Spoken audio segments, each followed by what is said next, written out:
Hello good morning जय श्री कृष्ण। तो केम छो आप सौ? तो अत्यारे वागी गया है सवारना 11:30 थई गया है अने मारे रसोईनी बधुं थई गयुं छे। आजे आजे रोटली कर नाखी है कारण के मारे छे ने बपोरे थोड़ुंक काम छे ने एटले मारे नीचे जवुं छे। एक जग्याए ओलो प्रार्थना जेवुं राख्युं छे ने त्यां जवानुं छे एटले गुडो आवे ने पछी एने भूख लागी होय ने तो एटले ई आवशे त्यां सुधी तो हुं आवी जईश पण पछी एटले फटाफट बेसी जवाय ने जमवा एटले मैं आजे रोटली कर नाखी छे। एटले बतावी दઉં તમને बीजुं शुं कर्युं छे मैं आजे। आ मगनी जाडी दाळ बनावी छे, अहींया रोटली कर नाखी छे अने आ बाजू भात छे अने कोबीनुं शाक कर्युं छे, मोळुं अने तीखुं बंने।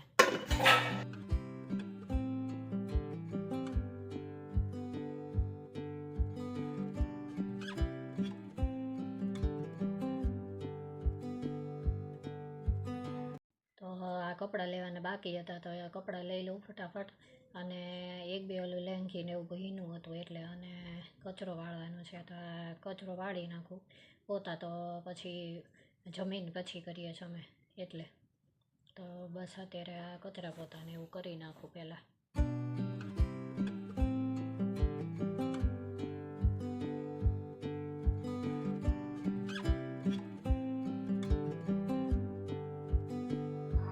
ત્યારે સાંજના 7 વાગી ગયા છે અને અહીંયા મેં ધૂપ કરી નાખ્યું છે।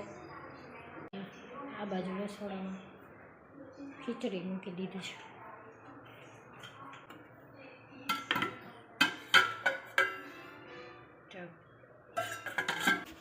તો વઘારેલી ખીચડી કરવાની છે અત્યારે મૂકી દીધી છે।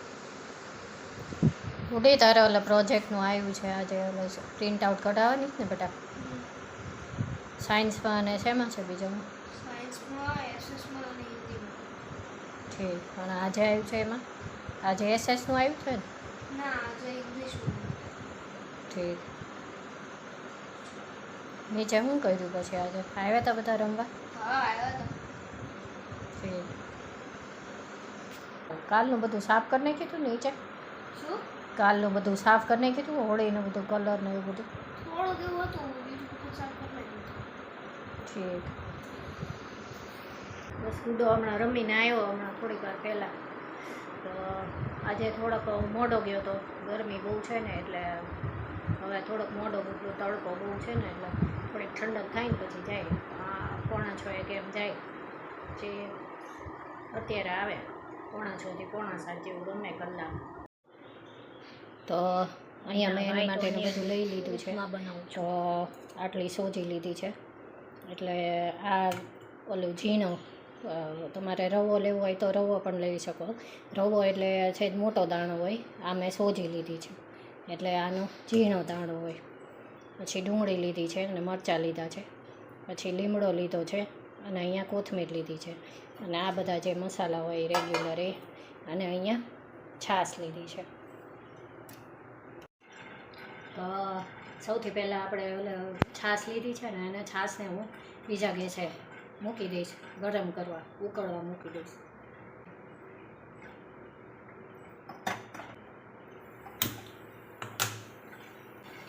તો છાશ ગરમ થાય ત્યાં સુધી આપણે આ બાજુ છે ને બીજું તૈયારી કરી નાખીએ। તો એની માટે તેલ ને ઘી મિક્સ લઈશ, તેલ ઓછું લઈશ અને ઘી વધારે લઈશ કારણ કે ઘી નાખીએ ને, ઘી અથવા બટર તમારે નાખવું હોય તો બટર પણ નાખી શકો। ઉપમા એકદમ સ્મૂધ બને છે, લીસો બને એકદમ સરસ।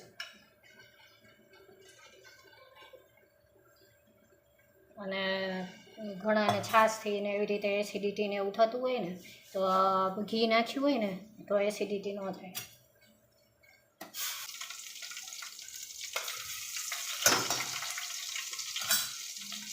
તેલ ઘી ગરમ થઈ જાય એટલે રાઈ નાખવાની।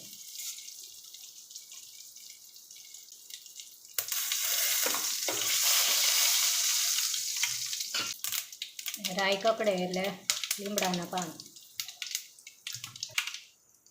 અને હવે આ સોજી નાખી દેવાની અને આ ડુંગળી ને મરચાં જે ઓલા કર્યા છે એ નાખી દેવાના.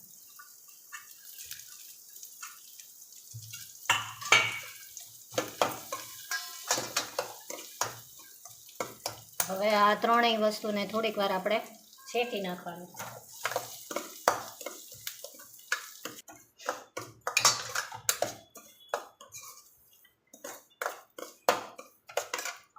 તમે રવો શેકીને રાખતા હોય એમ ભરીને રાખતા હોય તો શેકવાની જરૂર નહીં, પણ જો કાચો હોય તો થોડીક વાર શેકી નાખો.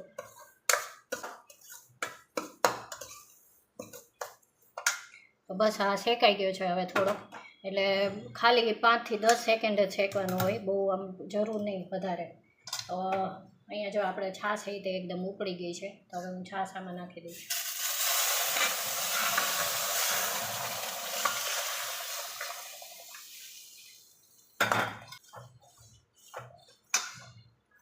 અને થોડુંક મસ્તું પાણી નાખીશું.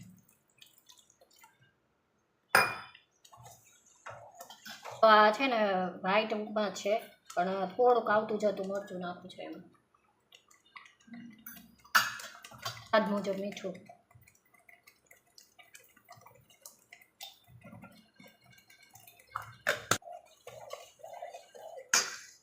અને કોથમીર નાખી દેવાનું.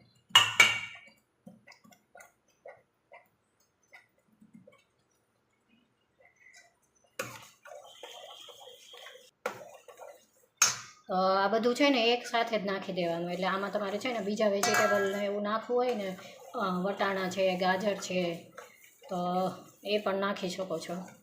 બટેટા છે, પણ અમે નથી નાખતા, અમે આટલું જ ભાવે છે ખાલી, એટલે ટમેટા છે, જે નાખવું હોય એ નાખી શકો. બસ જાડું થઈ ગયું છે હવે.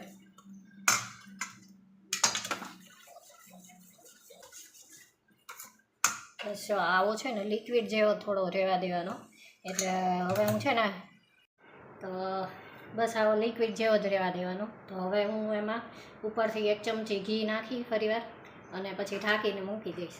તો ઢાંકીને 5 મિનિટ કે એવી રીતે રહેશે ને, એટલે થોડોક થડશે એ તે, અને થોડોક આમ બલોય થઈ જશે જાડું. એટલે બસ આવું લિક્વિડ જેવું હોય ને એને અલી ત્યારે બંધ કરી દેવાનું. જો આટલું ઘી નાખું છું ઉપરથી. અને હવે આમાં એકદમ ફિટ થાળી જે આવી જાય ને, ડીશ એવી ડીશ હોય ને, એને ઢાંકી દેવાની.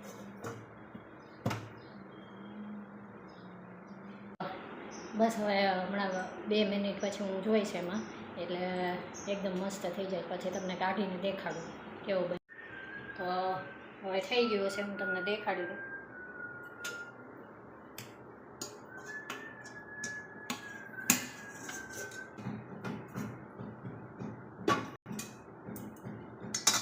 તો જો ઠરે ને એટલે આપોઆપ આવું થઈ જાય મસ્ત.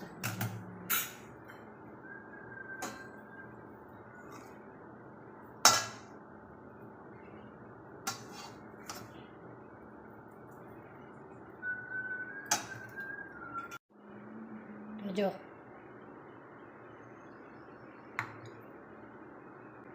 એકદમ ગરમા ગરમ ને ટેસ્ટી ઉપમા રેડી છે. મસ્ત બને. ઉડી મીઠું બીઠું બરાબર છે ને બધું? આવી રીતે તમે પણ બનાવી શકો છો. અને જો તમને છૂટા ઉપમાની રેસીપી જોતી હોય ને તો એ પણ હું આપીશ. એ પણ અમે કોક વાર બનાવીએ છીએ, બહુ નથી બનાવતા, પણ તમે જોયું હશે આનંદભાઈ સાટાના ઘરે જે રીતે બને છે ને છૂટો ઉપમા, તો એવો ઉપમાની રેસીપી જોતી હોય તો એ પણ મને કહેજો, એ પણ દેખાડીશ ક્યારેક. તો હવે નાસ્તો કરી લઈએ અમે, પછી મળશું. તમને મારો આજનો બ્લોગ કેવો લાગ્યો મને જરૂરથી કહેજો, અને જો પસંદ આવે તો એક લાઇક આપી દેજો, અને મારી ચેનલને સબસ્ક્રાઈબ કરજો. Thank you. જય શ્રી કૃષ્ણ.